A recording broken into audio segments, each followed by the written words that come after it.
I'm going to tell you things I never thought I'd say on the internet, but this girl right here, she never thought she'd get married.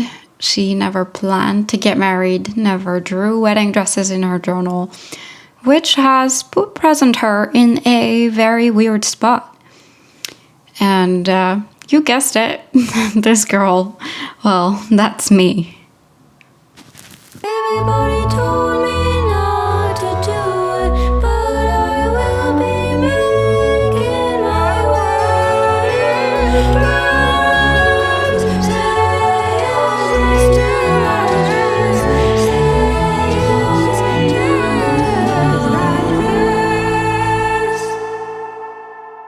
The more people ask me about the organizing, the more I realize that I don't really care for any of it. The thing is, I really care about getting married, but not so much about the intricate details of the ceremony. Now, don't get me wrong, I would like to have a beautiful wedding, but I also know that no matter how little effort we put into this, I will enjoy it regardless. Which is why when I started telling my family and friends that I would be making my own dress, they all very subtly tried to dissuade me from doing that. And I get it. I think I'm a pretty decent seamstress, but I'm by no means a professional one. But see, I don't think you need to be. When I started looking for a dress, I thought it'd be like in the movies, that I'd walk into a boutique and that I'd try something on, and that I would just know. But I didn't even make it to that step, because every dress I looked at felt like it belonged to someone else. The first thing is the silhouette. I'm someone who needs to be comfortable. I'm also someone who's pretty modest, I would say. And while I've increasingly been making garments that hug my body a little more, I have to admit that it's mostly because they're harder to make, and I like to give myself a good pattern making challenge. But the truth is, from the beginning, I knew that I was searching for something very relaxed, but with a lot of character. So I decided that the most reasonable thing to do was make it myself. And because there's hardly anything that needs inventing, I thought, why don't I look in the past? So let me tell you a little bit about Regency fashion.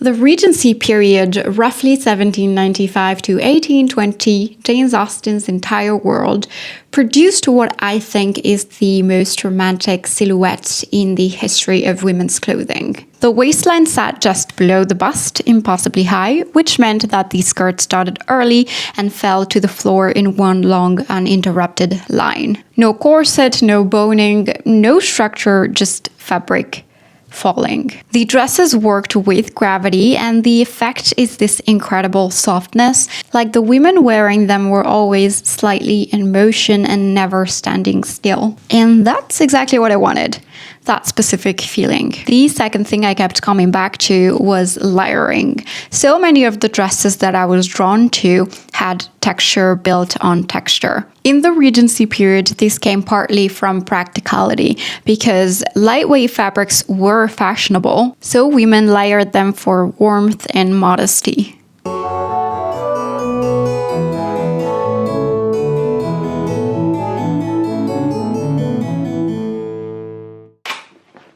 Once I knew what I was making, I needed a starting point. I found a Burda pattern number 2493 called Joséphine, named after Napoleon's empress, which felt very appropriate. It's technically a costume pattern, and I'm very curious to know your opinion about this, but I feel like wedding dresses are costumes. And while this is certainly not the final dress I'm envisioning, when I laid the inspiration images next to it, I thought it aligned closely. I also want to be clear about what this toile is for, because this one is a little bit different. Normally you make a test version to check the fit, try out the construction, and make adjustments. but I'm not going to be altering anything at this point in time. Because before I start making decisions about what to change, what to keep, I need to answer a very basic question. Do I like this silhouette on me? The alterations will come later, but this episode is all about this question. The fabric for this toile is a white brocade. It has a raised floral pattern woven into the surface. It's substantial in the hand, and it was until recently a curtain. I want to say that I had a very elegant plan for repurposing it, but what actually happened was that I started by trying to unpick the header tape off, thinking that I could use the full length of the fabric, but the upper seam had been folded and pressed so many times that it was rigid. Unpicking it was going to take a long time, and I wasn't sure I would be able to iron those pleats out. So I simply cut that section off and worked with what remained, which is a lot of fabric. In fact, I still have a lot of fabric.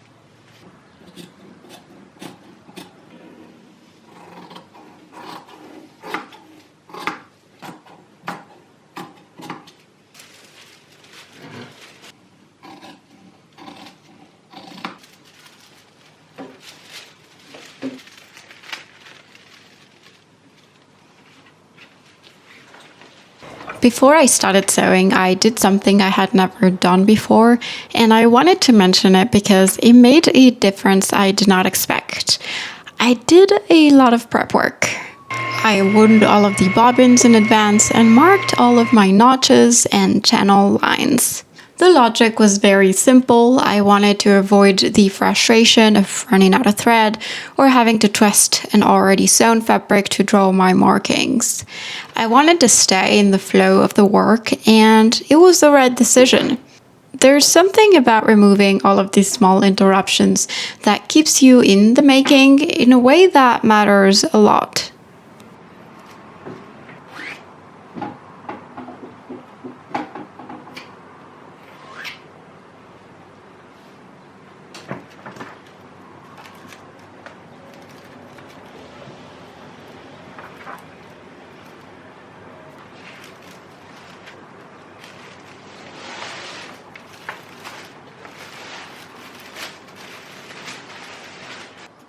Part of that prep work was bias tape. The pattern calls for pre-made bias tape, which I could have bought, but I decided to make my own. Partly because I wanted the interior of the dress to be as considered as the exterior, but also because pre-made tape tends to come in a limited range of colors, and I could not find one that matched my curtains. I also feel like making your own means that the inside of a garment can be as beautiful as the outside, which it doesn't really matter, but it's one of those things that make me happy, so I took the time.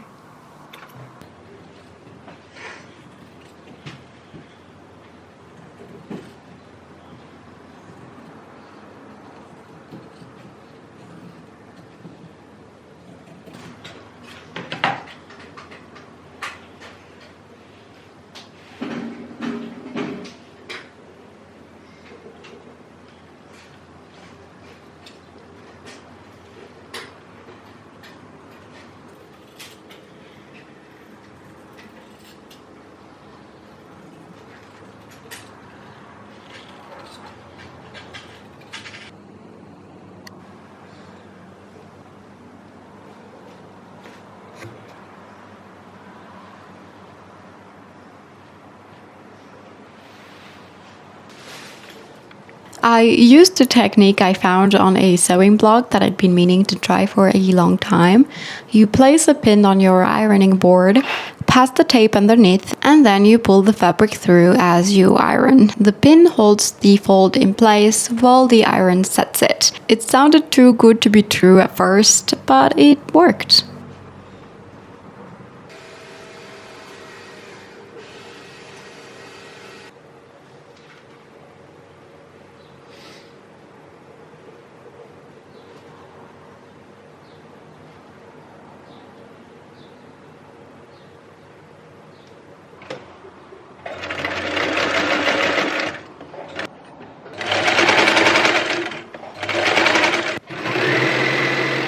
In this pattern, the bias tape plays a structural role. It's sewn into the bodice to create a channel, and then an elastic is threaded through to create the gathered look at the waist.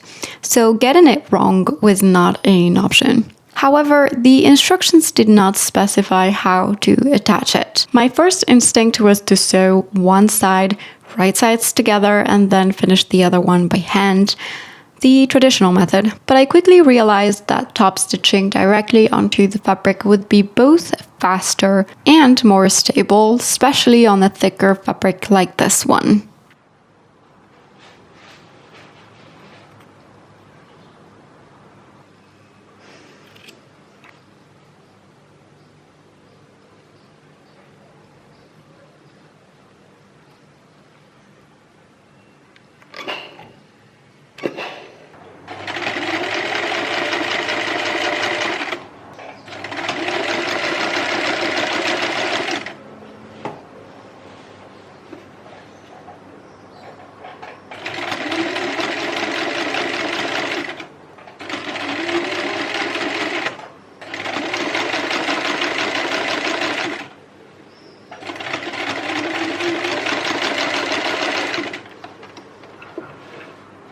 The construction was fairly simple. Once the bias tape was sewn in, I could close up the side seams of the dress, though I had to be careful not to stitch over the open ends of the tape, since those channels needed to stay clear to be able to thread elastic through them later. This dress does not have shoulder seams. The shoulder section is actually built into the sleeves, which is why they are the next thing I needed to tackle. And in order to tackle the sleeves, I first had to deal with the hemming, after, once again, sewing in the bias tape along the edge of each sleeve.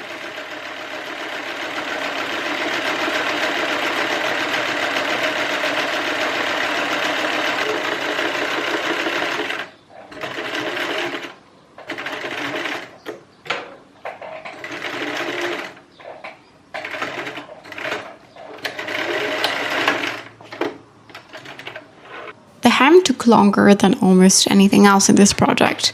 I used a rolled hemming foot, and the thing I did differently this time, and I say this as someone who almost never does this, was to press before I sewed. I pressed the hem allowance along the entire skirt before I brought it anywhere near the machine, and it made a significant difference. The fold was pretty even, and the hem sat flat.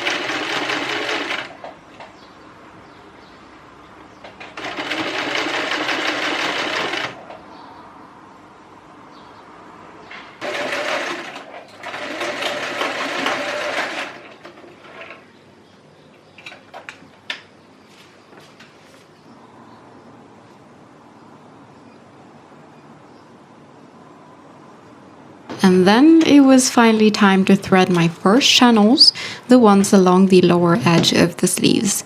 These worked a little differently from the rest. Here I had to stitch the elastic to the sleeve first and only then close the sleeve up, making sure to actually catch the elastic in the seam, which is, as you'll see, very different from what I'm gonna have to do with the next elastics.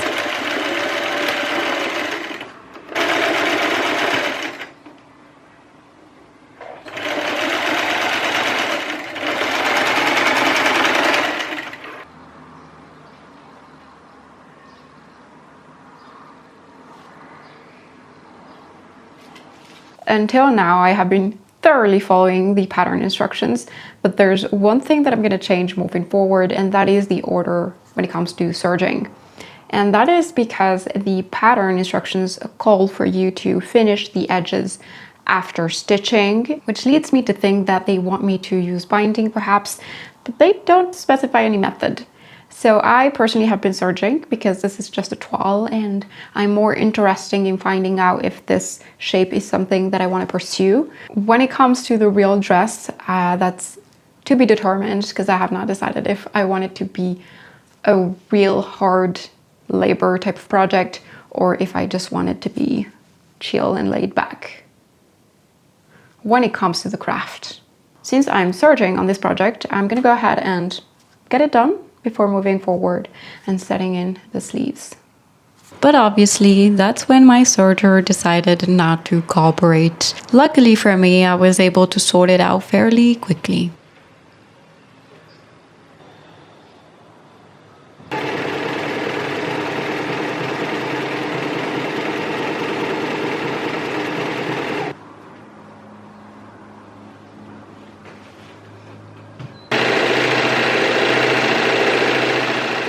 Once all of the seams were serged, I could finally set in my sleeves and move on to the last phase of this project.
After hemming the neckline and giving everything a thorough press, it was time to install the final channel, the one at the neckline. I chose to begin at the back seam to keep the join as invisible as possible, and from there I worked exactly as I had with the bodice bias tape.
Once all of the sewing was done, the dress looked gigantic, which is exactly what it was supposed to look like at this stage. All of the fullness is held in by the elastic thread through the bias tape channel. And until that elastic is in, there is no silhouette at all. I started with 0.5 centimeter elastic, which seemed sufficient at the time, but it wasn't. The back of the dress gaped, the fabric was pulling away from the body rather than gathering against it, and after some time puzzling over why, I realized that the problem was very straightforward.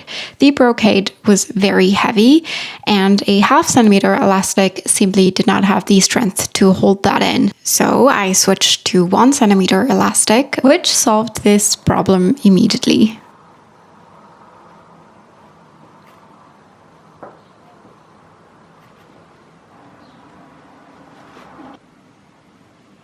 I also discovered about halfway through the rethreading process that doing it standing up was significantly more comfortable than sitting. Now, don't ask me why, but it's the truth.